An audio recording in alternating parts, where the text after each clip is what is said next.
ফুল আঁকানো হয়ে গেছে, এই চিহ্নে ভোট।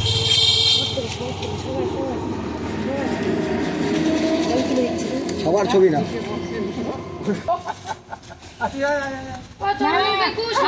দাদাকে দেখতে দে, উঠতেছে না ভালো করে। খুশি আয়, খুশি আয়।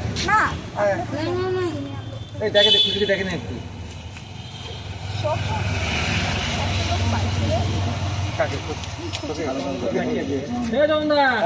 শোনো,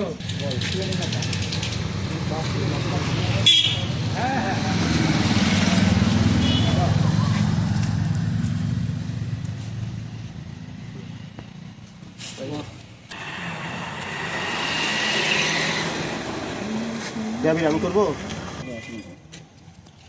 ওটা দিদি।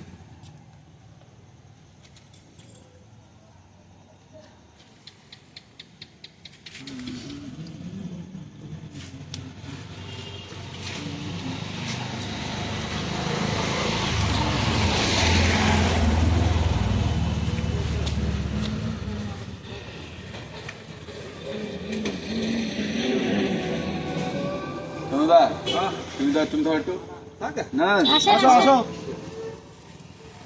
আরো মিটে একটু মিটুক সব আসো।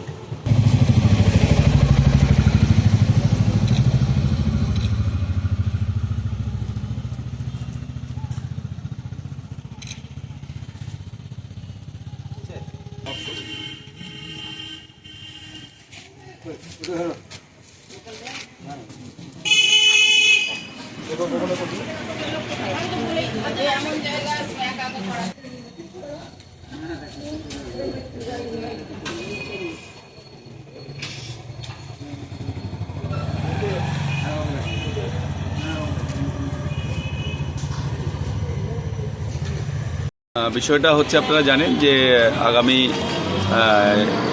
এপ্রিল মাসে আমাদের বিধানসভা নির্বাচন, সেই নির্বাচনকে সামনে রেখে আমাদের 11 নম্বর ওয়ার্ড তৃণমূল কংগ্রেসের পক্ষ থেকে আজকে আমাদের 11 নম্বর ওয়ার্ডের এই আদর্শ উচ্চ বিদ্যালয়ের পার্শ্ববর্তী স্থানে সকলে সমবেত হয়ে আমরা আসন্ন বিধানসভা নির্বাচনের যে প্রতীক চিহ্ন এবং দেওয়াল লিখন সেই কাজটা আমরা আজ থেকে আনুষ্ঠানিকভাবে শুরু করলাম। আগামীকাল থেকে সমগ্র ওয়ার্ড জুড়ে আমাদের সেই কাজ চলবে এবং সঙ্গে সঙ্গে আমরা মানুষের কাছে আবেদন জানাচ্ছি, আমরা মানুষের কাছে বার্তা দিচ্ছি, শুধুমাত্র যেহেতু প্রার্থী ঘোষণা হয়নি আমরা প্রার্থীর নামটা এখানে লিখতে পারছি না, বাদবাকি সমস্ত কিছু মানুষের কাছে যে আমাদের দাবিগুলো আছে, মানুষের কাছে যে আমাদের ভোট আবেদনগুলো আছে, সেগুলোর দেওয়াল লেখনের মধ্য দিয়ে আমি আমার ওয়ার্ডের এবং সমগ্র বালুরঘাটবাসীর কাছে আমরা আবেদন রাখছি এবং সেই আবেদন রাখবার জন্যই আজকে আমরা সকলে মিলে ছাত্র, যুব, মহিলা, আমার ওয়ার্ডের সমস্ত শাখা সংগঠন যারা আছেন প্রত্যেকে একসাথে নিয়ে আমরা সকলে সমবেত হয়ে আনন্দে উচ্ছ্বাস সহকারে আমরা সেই দেওয়াল লেখনের প্রস্তুতি শুরু করেছি আগামী বিধানসভা নির্বাচনকে সামনে রেখে। এবং আগামী দিনে যখন প্রার্থী নির্বাচন হয়ে যাবে তখন আমরা প্রার্থীর সেই নামটা সেই দেওয়ালে আমরা লিখে দেওয়ার ব্যবস্থা করব। গোটা বালুরঘাট সহ গোটা 294টা বিধানসভার মানুষ জানেন যে আরেকবার মমতা বন্দ্যোপাধ্যায় চতুর্থবারের জন্য নবান্নের 14 তলায় যাবেন, বাংলার মুখ্যমন্ত্রী হবেন, কারণ তার মস্তিষ্ক প্রকল্প প্রায় 100টার উপর প্রকল্প গোটা বাংলায় প্রত্যেকটা ঘরে ঘরে পৌঁছে গেছে।